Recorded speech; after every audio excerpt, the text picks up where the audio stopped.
Okay,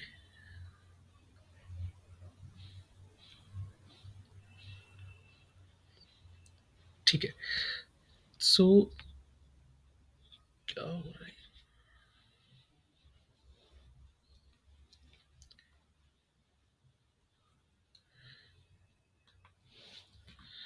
तो जो पहला टॉपिक आज की क्लास में मैं लेने वाला हूँ वो है आपका thermal resistance.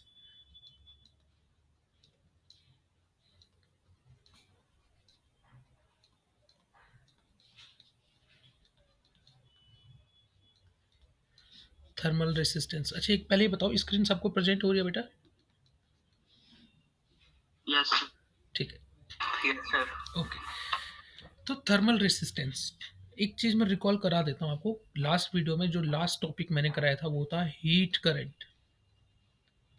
Heat current was nothing but H से डिनोट करते थे, और वो था आपका कि पर सेकंड में कितनी हीट फ्लो हो रही है, Q upon T.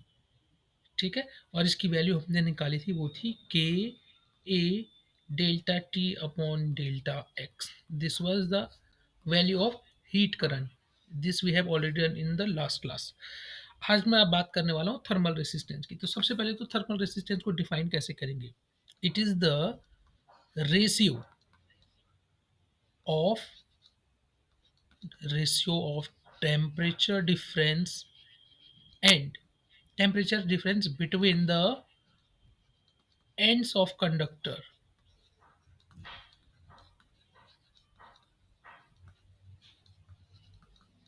and heat current. Heat current through it. सो अगर आपको थर्मल रेसिस्टेंस को डिफाइन करना हो, तो जो हमारा कंडक्टर था, कंडक्टर हमारा कैसा भी हो सकता है। ठीक है, सपोज एक ये सिंपल सा कंडक्टर आपके पास, इसका एक एंड का टेम्परेचर T1 है, दूसरे एंड का टेम्परेचर T2 है। तो it is the ratio of temperature difference between the end of conductor. तो टेम्परेचर डिफरेंस डेल्टा टी कितना हो गया यहाँ पे, T1 minus T2 upon heat current, जो इसमें से हीट करंट H पास होगा, del T1 minus T2 upon Q। So this is your, this ratio is your thermal resistance. तो इसको हम क्या कहेंगे, थर्मल रेसिस्टेंस को हम डिनोट करते हैं आर एच से। आर स्टैंड्स फॉर रेसिस्टेंस और H is for thermal. So thermal resistance R H is delta T upon H. What is delta T? Temperature difference between the conductor, and H is the heat current. If I put the value of H from here, तो I will get RH equals to, आप value put करके देखो तो you will get delta X over K ए। देखो H की value ये put करोगे आप, K A delta T upon delta X, तो डेल्टा एक्स ऊपर चला जाएगा, डेल्टा टी से डेल्टा टी कैंसिल हो जाएगा, के ए यहाँ बच जाएगा। सो आर एच क्या मिल जाएगा आपको, आर एच मिल जाएगा आपको delta X over K A. And what was delta X? Delta X is nothing but thickness of the conductor, delta X. ठीक है, अब मैं बात करूं अगर इसकी यूनिट की और डायमेंशन की, कि आर एच की यूनिट क्या होगी, what will be the unit of R H? जरा बताओ मुझे, डायरेक्ट फॉर्मूला बताओ यहाँ से देख के। रेशियो है ये किस किस का, डेल्टा एक्स अपॉन के इंटू ए। सारी यूनिट्स रखो तो आपको यूनिट मिलेगी, मैं डायरेक्ट लिख लेता हूँ। देखो आपको जो यूनिट मिलेगी दैट विल बी, क्योंकि डेल जो ये आर एच है डेल्टा टी अपॉन एच है ना, डेल्टा टी अपॉन एच, तो यहाँ से आप यूनिट डायरेक्ट लिख सकते हो इसकी क्या, डेल्टा टी केल्विन में आएगा, upon H heat, heat energy joule per second. ठीक है, और इसको मैं बोल सकता हूँ kelvin, joule per second is nothing but power, that is what, kelvin पर वॉट, और kelvin upon joule per second. तो ये क्या है इसकी units, units of thermal resistance. और अगर मैं इसकी डायमेंशन लिखूं तो डायमेंशन क्या होंगी आर एच की, आर एच की dimension will be dimension of T upon dimension of H. और डायमेंशन ऑफ टी क्या होती है, kelvin upon dimension of H, ये हमने कल निकाली थी डायमेंशन ऑफ एच। तो अगर आप इसको निकालोगे तो H is nothing but M L square T minus two. यहाँ आपको पुट करना है, जब एच पुट यहाँ करोगे तो सारी वैल्यूज को पुट करके देखोगे, यू विल गेट, इसको आप सॉल्व करो, you will get M minus one L -2 T3 kelvin. So this is the unit of thermal resistance. ये बहुत बार पूछा जाता है 1 मार्क्स और 2 मार्क्स में। What are the units of thermal resistance? देखो थर्मल रेसिस्टेंस की यूनिट क्या आई? Kelvin joule per second. Kelvin का अगर मेरे को डायमेंशन लिखना है तो K temperature, joule is energy, तो M L square T minus two, per second है तो टी माइनस वन, और उसको सॉल्व करोगे तो you will get M minus one L minus two T three K. So this is all about the thermal resistance. Clear सबको? Thermal resistance clear बेटा सबको? Yes sir. ठीक है। अगर थर्मल रेसिस्टेंस क्लियर हो गया तो अब हम नेक्स्ट टॉपिक स्टार्ट करते हैं, जो कि है आपका ब्लैक बॉडी रेडिएशन। ठीक है। ब्लैक बॉडी रेडिएशन में क्या पढ़ना है हमको? देखो इंपॉर्टेंट है, यहाँ से क्वेश्चंस बनते हैं काफ़ी, और ये थोड़ा सा थ्योरेटिकल ज़्यादा है, कुछ डेफिनेशंस हैं आपको एक तरह से लर्न करनी पड़ेंगी, फैक्चुअल चीज़ें ज़्यादा हैं एक तरह से। ठीक है। जो कुछ भी इसमें कॉन्सेप्चुअल होगा that I will keep telling you कि ये कॉन्सेप्ट्स हैं, दीज आर द कॉन्सेप्ट, और जो फैक्चुअल है जैसे कुछ डेफिनेशंस हैं that you have to remember. तो ब्लैक बॉडी रेडिएशन नया टॉपिक है हमारा, ब्लैक बॉडी रेडिएशन। ठीक है। तो इसमें हम क्या क्या पढ़ेंगे ब्लैक बॉडी रेडिएशन में? सबसे पहले हम बात करेंगे what is a black body, black body होती क्या है। ठीक है। उसके बाद हम बात करेंगे Kirchhoff law. Black body radiation से रिलेटेड एक लॉ है Kirchhoff's law. Kirchhoff was a scientist. He gave a law regarding this black body radiation, Kirchhoff law. लेकिन Kirchhoff law को समझने से पहले हमें दो टर्म समझने पड़ेंगे। पहला है एब्जॉर्प्टिव पावर, एब्जॉर्प्टिव पावर, और दूसरा टर्म हमें समझना होगा एमिसिव पावर। एब्जॉर्प्टिव पावर और दूसरा टर्म एमिसिव पावर, तब जाके हम किरचॉफ लॉ समझ पाएंगे। तो सबसे पहले हम ब्लैक बॉडी देख लेते हैं, what is a black body. उसके बाद में एब्जॉर्प्टिव पावर, फिर emissive power, then Kirchhoff law की बात करेंगे। तो ब्लैक बॉडी को अगर आपको डिफाइन करना हो, what is a black body. ठीक है। तो इसको डिफाइन हम सिंपली कैसे कर सकते हैं? अ black body is one which neither reflects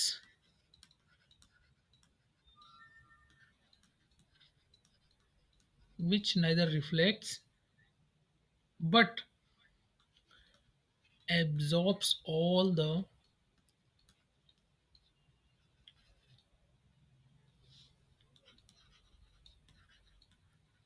heat radiation incident on it। अभी मैं समझाता हूँ ये क्या मतलब है।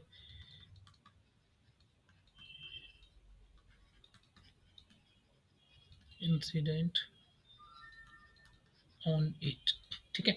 तो एक a black body is that body which will never reflect, which will neither reflect, यहाँ पे चीज लाइन छोड़ दी मैंने, which will neither reflect nor transmit,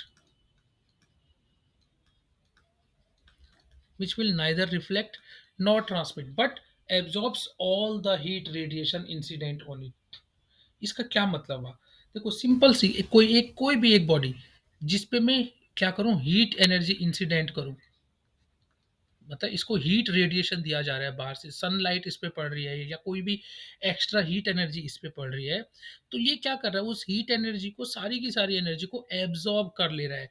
उस एनर्जी का कुछ भी पार्ट को ये ट्रांसमिट नहीं कर रहा है अपने में, अपने से पार नहीं होने दे रहा है, ट्रांसमिट नहीं होने दे रहा है, ना ही ये अपने से रिफ्लेक्ट कर रहा है कुछ, बल्कि क्या कर रहा है, सारी की सारी हीट एनर्जी को क्या कर रहा है, एब्जॉर्ब कर रहा है। तो ऐसी बॉडी को हम कहते हैं ब्लैक बॉडी, और परफेक्ट ब्लैक बॉडी जो सारी हीट एनर्जी जो इस पे इंसिडेंट हो रही है उसको क्या कर देता है, एब्जॉर्ब कर देता है। ठीक है। तो जो एब्जॉर्प्टिव पावर होगी किसी भी ब्लैक बॉडी की वो क्या होगी, हाईएस्ट, उसको हम लिखते हैं वन की, सबसे ज्यादा जितना इंसिडेंट हुआ सारा का सारा इसने एब्जॉर्ब कर लिया। ठीक है। तो ये हो गया all about the black body. अब हम बात करेंगे जो दो टर्म मैं आपको कह रहा था, एब्जॉर्प्टिव पावर और एमिसिव पावर। देखो एब्जॉर्प्टिव पावर का क्या मतलब है, नाम से ही पता चल रहा है, एब्जॉर्प्टिव पावर। एब्जॉर्प्टिव पावर का मतलब ये हुआ the absorptive power of a body for a given wavelength. Wavelength का मतलब जानते हो, अभी मैं ये भी बताता हूँ आपको। फॉर ए गिवन वेवलेंथ का मतलब क्या हुआ? अच्छा, मुझे एक चीज़ बताओ, आपने ultraviolet, infrared, visible light, X ray, UV ray, gamma ray, इन सब का नाम सुना है क्या? Yes, sir. अच्छा, क्या हैं ये सारी Yes, चीज़ें? sir.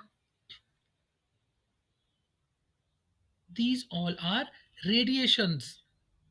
जैसे सन से हमारे पास रेडिएशन आ रहा है, सनलाइट आ रही है जिसको हम देख सकते हैं। So it is also a radiation which is known as visible light, जिसको हम विजिबल लाइट बोलते हैं। इसकी एक पर्टिकुलर वेवलेंथ है। इससे नीचे की वेवलेंथ का भी रेडिएशन है, इससे ऊपर की वेवलेंथ का भी रेडिएशन है। ठीक है? तो जिस वेवलेंथ के रेडिएशन को हम देख पाते हैं उसको विजिबल रीजन कहते हैं। और उसमें 7 जो कलर्स आते हैं, विवग्योर कलर्स जो हम देख पाते हैं, that all comes under the visible region. इसके अलावा एक्स-रे भी क्या है? रेडिएशन है। और आपका अल्ट्रावायलेट रेज़ हो गया या फिर गामा रेज़ हो गया। जैसे-जैसे आप ऊपर की ओर जाते जाओगे तो वेवलेंथ कम होती जाएगी, फ्रीक्वेंसी बढ़ती जाएगी। तो बहुत सारे आपके पास रेडिएशन है, तो उनमें से ही हर रेडिएशन की अपनी अलग-अलग वेवलेंथ होती है। ठीक है? तो हम अगर एक पर्टिकुलर वेवलेंथ के रेडिएशन की बात करें फॉर ए गिवन वेवलेंथ, चाहे यूवी हो, चाहे विजिबल लाइट जो हम देख रहे हो, चाहे एक्स-रे हो, किसी भी एक पर्टिकुलर वेवलेंथ के लिए हम एब्जॉर्प्टिव पावर डिफाइन कर रहे हैं। ठीक है? So the absorptive power of a body given wavelength for given wavelength lambda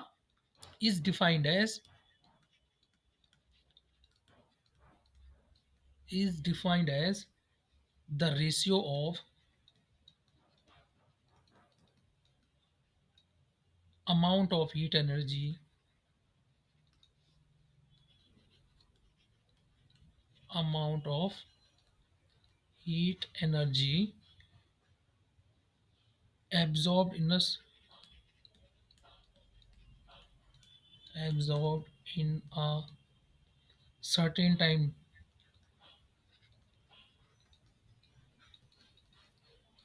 to the, अभी इसको एक्सप्लेन करता हूँ, to the total heat energy incident on it, to the total heat energy incident on it.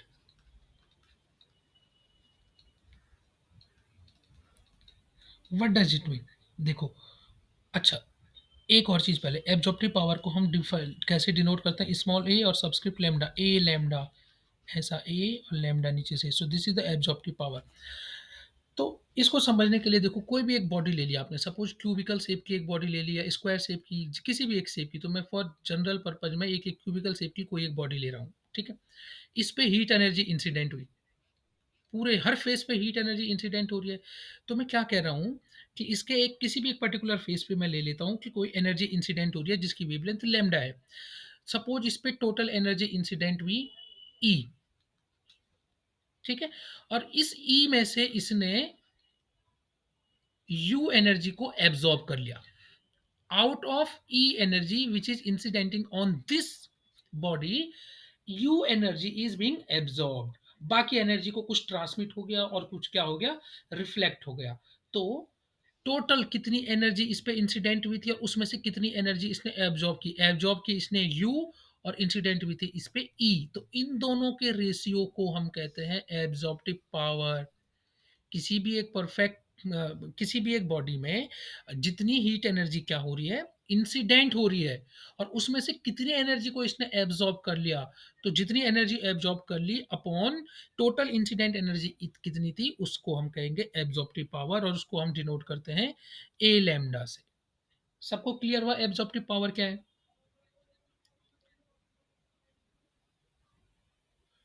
Suppose किसी body पे 100 units heat energy incident हो रही है और उसने 25 को एब्जॉर्ब कर लिया, तो what will be the absorptive power?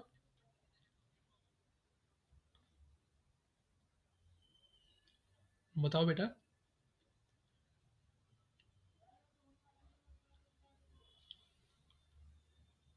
Total कितनी एनर्जी इंसिडेंट हुई थी इस पे? 100। उसमें से Sir, 25 इसने एब्जॉर्ब कर ली, तो ही एब्जॉर्प्टिव 4. पावर 1/4।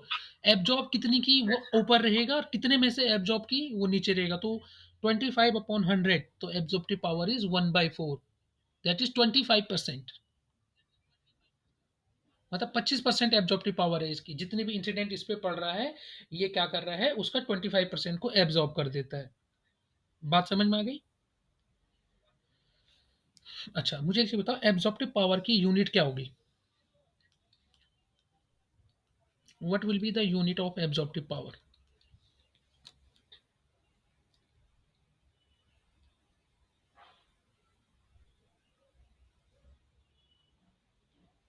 बताओ बेटा, एब्जॉर्प्टिव पावर अभी मैंने आपको कहा it is the ratio of two energy, दोनों एनर्जी हैं, ऊपर भी हीट एनर्जी है, नीचे भी हीट एनर्जी है, तो it will be unitless. Dimensionless होगी। Yes, unitless and dimensionless both. Unitless होगी। बिल्कुल, डायमेंशन भी नहीं होगी और यूनिट भी नहीं होगी, क्योंकि दोनों रेशियो है सेम चीज का, एनर्जी का।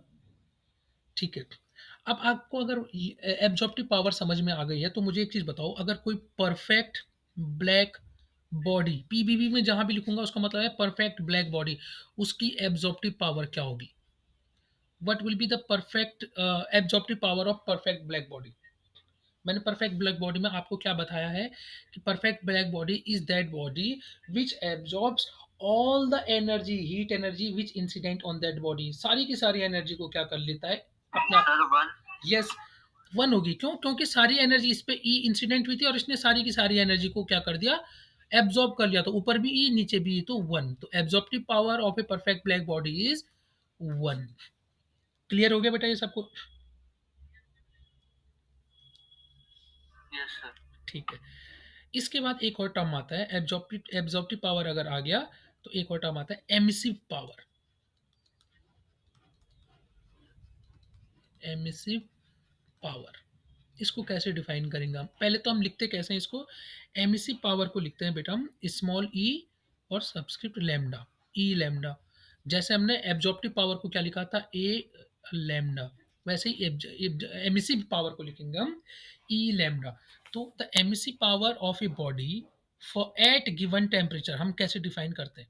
एट गिवन टेम्परेचर, इससे आ गया the emissive power of a body at given temperature and for given wavelength, जो कि हम पहले भी कह चुके थे, given wavelength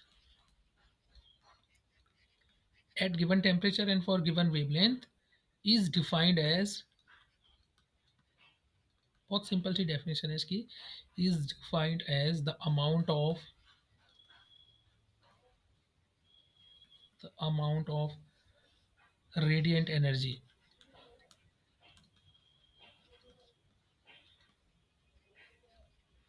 radiant energy per unit time per unit surface area, per unit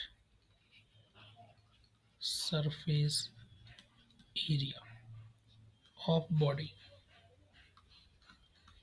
देखो, अगर आपको एमिसिव पावर को डिफाइन करना है, सो it is the amount of radiant energy, इसने कितनी एनर्जी को रेडिएट किया, अपने आप से बाहर एमिट किया, per unit surface area of the body पर यूनिट टाइम में। सपोज ये फिर से आपका क्या है, बॉडी है,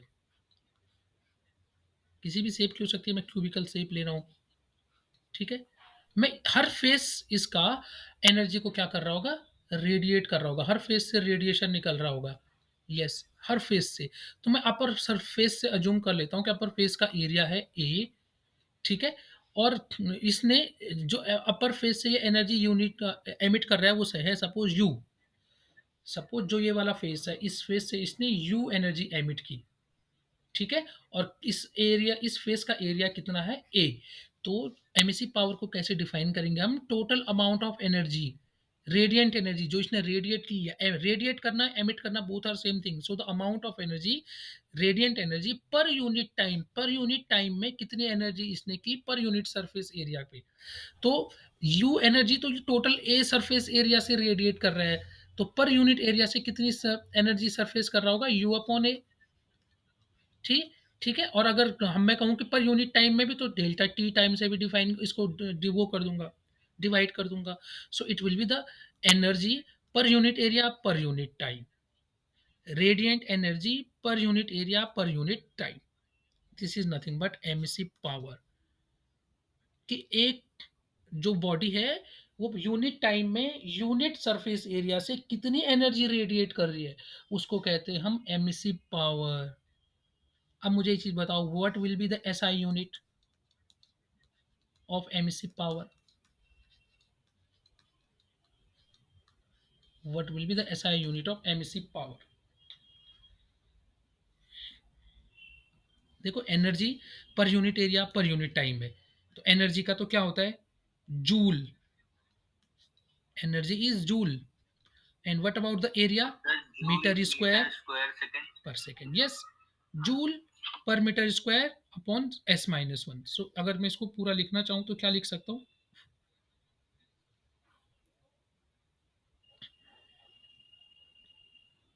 बताओ बेटा।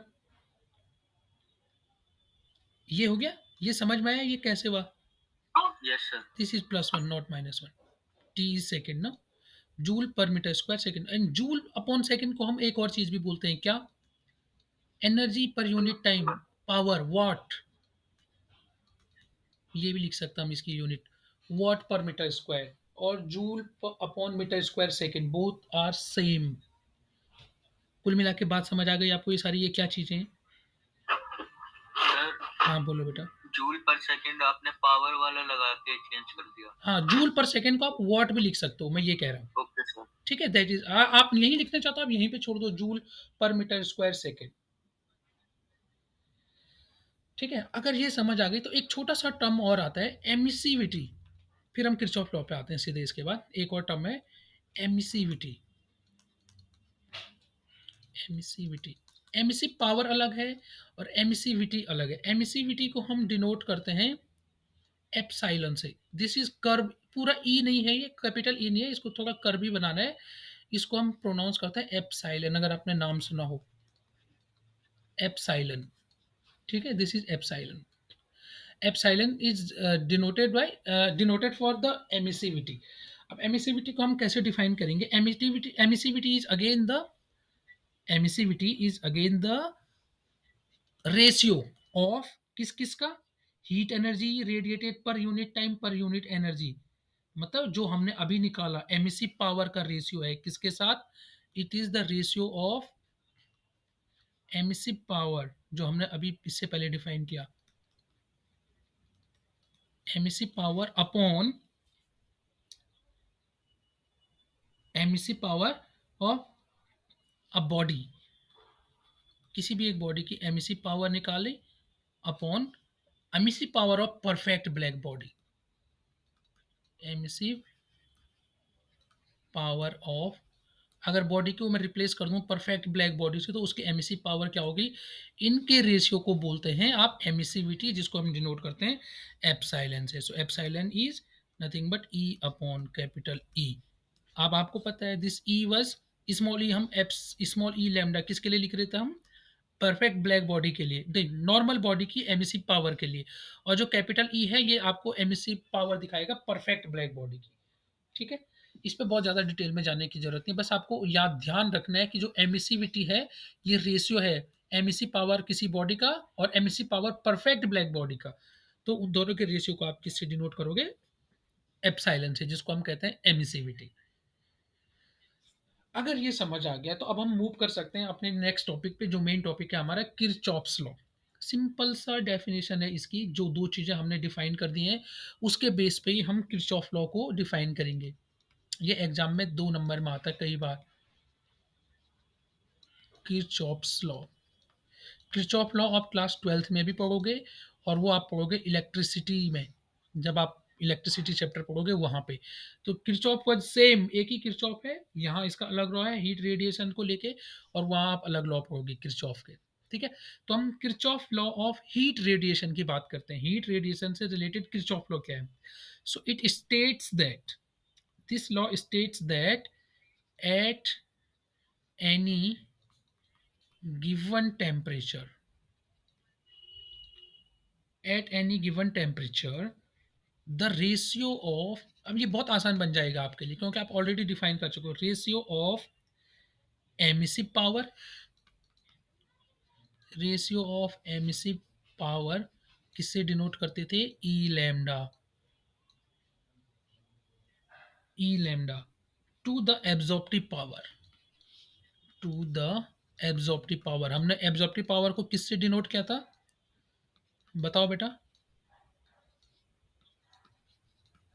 सबसे पहले एब्जॉर्प्टिव पावर डिफाइन किया था हमने ए लैम्डा से, मतलब किसी भी टेम्परेचर पे एमिसिव पावर ई लैम्डा और एब्जॉर्प्टिव पावर ए लैम्डा का जो रेशियो है इज कांस्टेंट, इज कांस्टेंट। ये क्या होता है?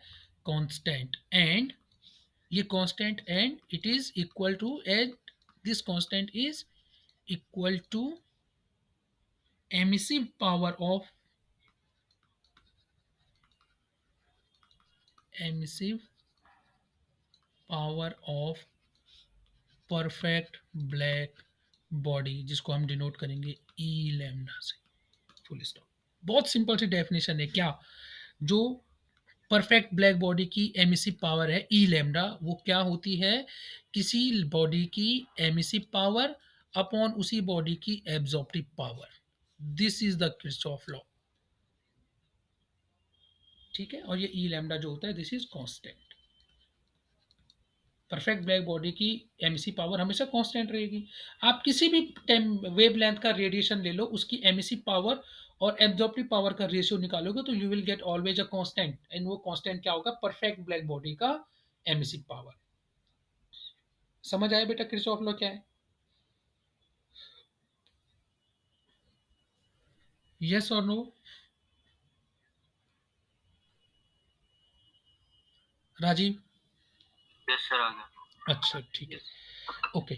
बस इसमें बहुत ज़्यादा डिटेल में जाने की ज़रूरत नहीं है। अगर एग्जाम में इस पे न्यूमेरिकल आता है तो सीधा सीधा न्यूमेरिकल आता है, दोनों चीज़ें दे देगा, ये निकालना होगा, या ये दे देगा, ये दे देगा, ये निकालना होगा। बट निकाल तभी पाओगे जब आपको स्टेटमेंट पता हो और आपको रिलेशन पता हो कि इनमें रिलेशन क्या है, ठीक है। तो ये सिंपल सा स्ट्रेट फॉरवर्ड लॉ था। इसके बाद इसमें एक दो लॉ और हैं जो कि एग्जाम में न्यूमेरिकल बन के जरूर आते हैं। अगर न्यूमेरिकल नहीं आएगा तो डायरेक्ट स्टेटमेंट आ जाता है कई बार। एक है Stephen Boltzmann law, Stephen Boltzmann law. Both were scientist, Stephen Boltzmann law. देखो छोटे छोटे लॉ हैं जिनको आपको समझना है। देखो, what does this law tell you about? It states that amount of energy radiated per second per unit area, मतलब जो किसी बॉडी से एनर्जी जो रेडिएट हो रही है per second per unit area of a perfect black body, it is directly proportional to the fourth power of the absolute temperature of the body. What does it mean? Suppose कोई एक body है आपके पास, इस body का temperature है, absolute temperature है T, मैंने assume कर लिया this body is at temperature T, ठीक है। तो जो according to states Stefan Boltzmann law, यहाँ पे लिख देता हूँ मैं शॉर्ट में लॉ को, energy radiated per second per unit area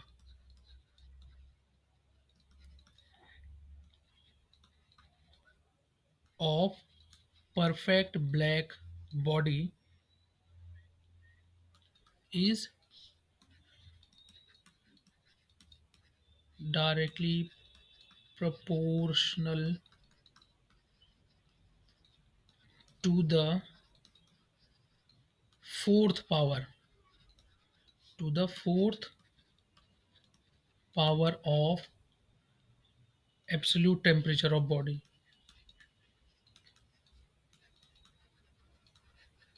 statement बड़ा अजीब लग रहा है बट है बहुत सिंपल सा। देखो, कोई एक बॉडी है, ये बॉडी है, ठीक है। इसका टेम्परेचर टी है, इसके पर यूनिट एरिया और पर यूनिट टाइम में जो एनर्जी रेडिएट होगी, सपोज दैट एनर्जी इज ई। तो जो ये ई होगा, ये ई जो है डायरेक्टली प्रोपोर्शनल है बॉडी के टेम्परेचर की फोर्थ पावर के। This is the statement, state Boltzmann law. वो यही कह रहा है कि कोई भी बॉडी है परफेक्ट ब्लैक बॉडी, तो जो इससे एमिट होने वाली एनर्जी है, इससे रेडिएट होने वाली एनर्जी है, इससे बाहर आने वाली जो एनर्जी है, वो अगर ई है तो ये ई इस बॉडी के टेम्परेचर की फोर्थ पावर के डायरेक्टली प्रोपोर्शनल है। E is proportional to T to the power 4। और अगर एक कांस्टेंट आ जाएगा, मैं प्रोपोर्शनलिटी साइन हटाऊं, एक कांस्टेंट आएगा जिसको हम लिखते हैं सिग्मा, तो E equal to sigma T to the power 4। और जो ये सिग्मा है इसको ही कहते हैं हम स्टीफन कांस्टेंट। स्टीफन कांस्टेंट आपको याद रखने की जरूरत नहीं है इसकी वैल्यू को, लेकिन फिर भी मैं आपको बता देता हूँ सिग्मा की वैल्यू क्या है, क्योंकि क्वेश्चन में अगर आता है तो वैल्यू गिवन होगी आपको। 5.67 इंटू 10 to the power -5 अर्ग पर सेकेंड -4। और अगर एसआई यूनिट में बात करूं मैं, तो ये तो सीजीएस में हो गया, और एसआई यूनिट में क्या हो जाएगा 5.67 into 10 to the power -8 joule per second per metre square e⁻⁻⁴। So these are the values of this Stephen constant in CGS and SI units respectively। ठीक है, अगर आपको याद हो जाती है वैल्यू तो वेल एंड गुड, नहीं भी होती है तो आपको एग्जाम में गिवन होगी, कोई जरूरत नहीं है रटने की। आप बस स्टेटमेंट ध्यान रखना है कि किसी भी बॉडी से रेडिएट होने वाली जो एनर्जी है पर यूनिट टाइम और पर यूनिट से पर यूनिट एरिया में, वो ई उस बॉडी के टेम्परेचर की फोर्थ पावर के प्रोपोर्शनल होगी। तो E is proportional to T⁴। Proportionality sign हटाओगे, कांस्टेंट आ जाएगा, that constant is Stefan constant, और उसकी वैल्यू ये है जो आपके सामने लिखी हुई है। ठीक है बेटा, क्लियर यहां तक सबको? यस और no? Yes sir. Okay okay, well and good. एक छोटा सा टॉपिक और है, दो छोटे छोटे टॉपिक हैं, आई थिंक खत्म कर देता हूँ मैं इस टॉपिक को आज, इस चैप्टर ही खत्म हो जाएगा फिर। ठीक है, देखो इसके बाद जो एक और टॉपिक है वो है आपका वीन्स डिस्प्लेसमेंट लॉ। इसीलिए मैं करता हूँ, इसमें सिर्फ लॉ है ऐसे ही छोटे छोटे। वीन्स, गलत डेफिनेशन, स्पेलिंग गलत है, WIEN होता है, Wien's displacement law.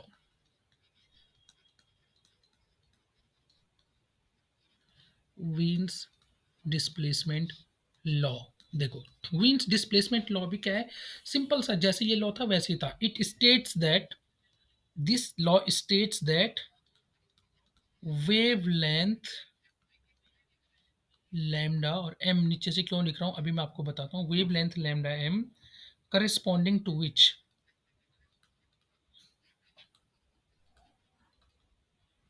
Corresponding to which energy emitted, energy emitted by perfect black body is maximum, is inversely, अभी मैं आपको समझाता हूँ ये क्या हो रहा है, is inversely proportional to the,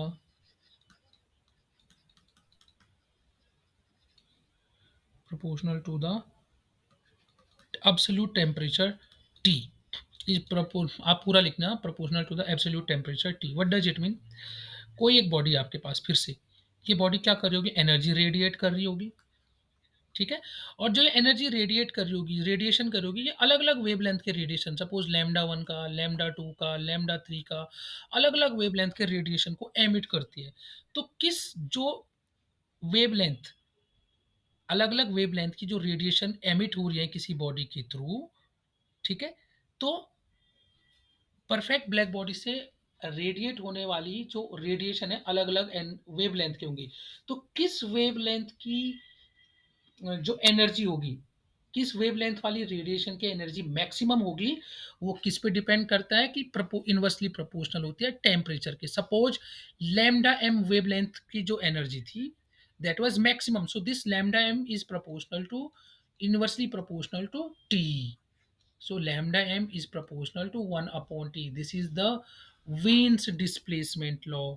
और अगर प्रोपोर्शनलिटी साइन हटाऊं तो लैम्डा एम इक्वल्स टू क्या हो जाएगा, एक कांस्टेंट आ जाएगा, suppose that constant is B, तो lambda M will become B over T, और ये जो आपका बी है this is Wien displacement constant या वीन्स कांस्टेंट सिंपली। ठीक है, तो इसका क्या मतलब है, कोई भी परफेक्ट ब्लैक बॉडी अलग अलग वेवलेंथ की क्या करती है, अलग अलग वेवलेंथ की एनर्जी रेडिएट करती है। तो जो मैक्सिमम एनर्जी वाली वेवलेंथ होगी वो किसके प्रोपोर्शनल होगी? जो टेम्परेचर होगा बॉडी का उसके inversely proportional. So this lambda M is inversely proportional to the temperature. So lambda M proportional to 1/T। Const proportionality sign हटेगा, इक्वल टू का साइन आ जाएगा तो एक कांस्टेंट आ जाएगा and that constant is B, जिसको आप वीन्स कांस्टेंट बोलते हो। ठीक है बेटा? तो यहाँ से एक और रिलेशन भी आता है, अगर आपको बी निकालना है तो बी इक्वल्स टू क्या हो जाता है? Lambda M into T. This B is nothing but lambda M into T. यहाँ से भी आपको एक चीज़ ध्यान रखनी है कि wavelength lambda M of maximum emission shift towards the longer wavelength. देखो, मतलब कुल मिला के लैम्डा और टी का रिलेशन क्या होना चाहिए? ये दोनों एक दूसरे के साथ ऐसे चेंज होंगे कि इनका कांस्टेंट, हमें इनका जो multiplication it will remain always a constant. Lambda M increase होगा तो टेम्परेचर कम होता जाएगा, टेम्परेचर अगर इंक्रीज होता गया तो लैम्डा एम डिक्रीज होता जाएगा। तो इसी को हम कहते हैं वेन्स डिस्प्लेसमेंट लॉ। ठीक है बेटा? ये बात समझ आ गई वीन्स डिस्प्लेसमेंट लॉ किससे रिलेटेड है और क्या इसका स्टेटमेंट है? यस और नो? ठीक है। टाइम क्या हो रहा है? 2 मिनट है मेरे पास। ओके, लास्ट एक टॉपिक है।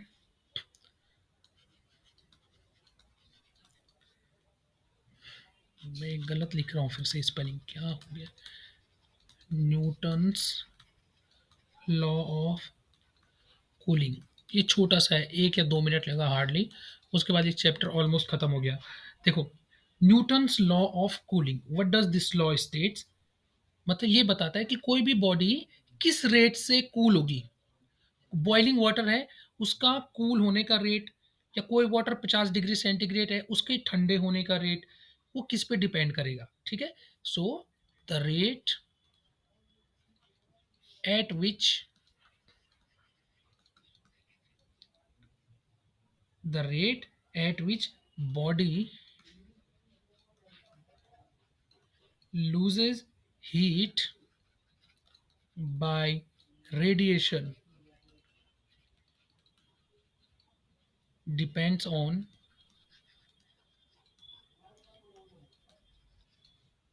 first temperature of the body, body का टेम्परेचर क्या है, एंड सेकेंड किस किस चीज़ पे डिपेंड करेगा? Second thing, it will depend on the temperature of the surrounding medium. उसके आसपास का जो मीडियम है उसका टेम्परेचर क्या है?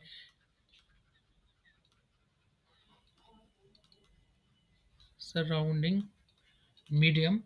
और तीसरी तीसरी चीज़ जिस पे डिपेंड करेगा वो होगा आपका the nature of the exposed surface. Nature of surface लिख दो सीधे सीधे, टेम्परेचर नहीं, नेचर ऑफ सरफेस। इन तीन चीज़ों पे डिपेंड करेगा कि कोई बॉडी किस रेट से कूल होगी। ठीक है। तो सपोज बॉडी कूल होने का मतलब क्या है? ये बॉडी थी, ये बॉडी कूल कब होगी? जब ये एनर्जी को रेडिएट करेगी अपने आप में से, तो इसकी क्या होगी? इसका टेम्परेचर डाउन होने लगेगा, ठंडा होने लगेगी बॉडी। तो इसकी जो एनर्जी है, सपोज ये क्यू एनर्जी को क्या कर रही है? रेडिएट कर रही है खुद में से। तो इसका जो एनर्जी को रेडिएट करने का रेट है, D Q upon D T, पर यूनिट टाइम में कितनी एनर्जी इसने रेडिएट की, या किस एनर्जी के साथ ये अपने टेम्परेचर को डाउन करेगी, जो D Q upon D T है, it is proportional to the T minus T naught. अब ये टी और टी नॉट क्या है? T is the temperature of body, T, और जो मीडियम उसके आसपास का मीडियम है, कुछ भी, चाहे एयर हो कुछ भी हो, उसका टेम्परेचर अगर टी नॉट है तो इनके डिफरेंस के डायरेक्टली प्रोपोर्शनल है। इसीलिए तो आपने देखो, कोई बॉइलिंग वाटर है 100 डिग्री सेंटीग्रेड पे रखा हुआ, और दूसरा वाटर है सपोज 50 डिग्री सेंटीग्रेड पे रखा हुआ, मैं दोनों को एक साथ अलग से रख लेता हूँ, कहता हूँ कौन सा वाटर पहले 5 डिग्री सेंटीग्रेड पे आएगा, या कौन सा वाटर का कूलिंग रेट फास्ट होगा। तो किस वाटर का कूलिंग रेट फास्ट होगा? जल्दी कौन ठंडा स्टार्ट होगा? मतलब रैपिडली किस में टेम्परेचर डाउन होगा? The 50 degree. नहीं बेटा, 50 डिग्री वाला 5 डिग्री तक आने में टाइम लेगा, लेकिन 100 डिग्री से 60 डिग्री आने में उतना टाइम नहीं लगेगा। 100 डिग्री से 60 यस डिग्री सर, आने में मैं कम समझ टाइम गया। लगता है। 50 डिग्री से और अगर 30 डिग्री तक आने में ज़्यादा टाइम लग जाएगा। क्यों? क्योंकि वो जो डिके रेट है, टेम्परेचर का डीके रेट है, वो टेम्परेचर क्या है उस समय, उस पे भी डिपेंड करता है। जितना ज़्यादा हाई टेम्परेचर, उतना फ़ास्टली डाउन होता जाएगा। टेम्परेचर कम होता जा रहा है, अब रेट उसका कम होता जाएगा ठंडा होने का। ठीक है बेटा? यस सर 100 होगा फिर। यस, 100 वाला होगा। सो इसीलिए हम कहते हैं कि अगर हॉट वाटर बकेट है व्हिच कूल्स फास्ट इनिशियली, ठीक है? और अगर आपके पास सिर्फ़ गुनगुना पानी है, ल्यूक वार्म वाटर है, सो इट विल जो गर्म गुनगुना पानी होता है काफ़ी देर तक गुनगुना रहता है, बहुत जल्दी से बिल्कुल चिल्ड नहीं हो जाता। लेकिन जो गर्म पानी है वो गुनगुना होने में बहुत ज़्यादा टाइम नहीं लगाएगा। ठीक है? So this is the reason Newton's law of cooling, कि वो डिपेंड करेगा कि टेम्परेचर बॉडी का ज़्यादा है तो उतना फास्टली डाउन होगा। ठीक है? तो अब आप कल हम क्या करेंगे, कल की क्लास में शायद से एक छोटा-सा टॉपिक बचता है, परफेक्ट ब्लैक बॉडी रेडिएशन का एनर्जी डिस्ट्रीब्यूशन, वो देखेंगे और उसके अलावा इसके हम न्यूमेरिकल सॉल्व करेंगे। तो आपको जितने भी टॉपिक हमने इसमें पढ़े हैं, सारे के सारे क्या करने हैं, एक तरह से पहले तो रिपीट करने हैं।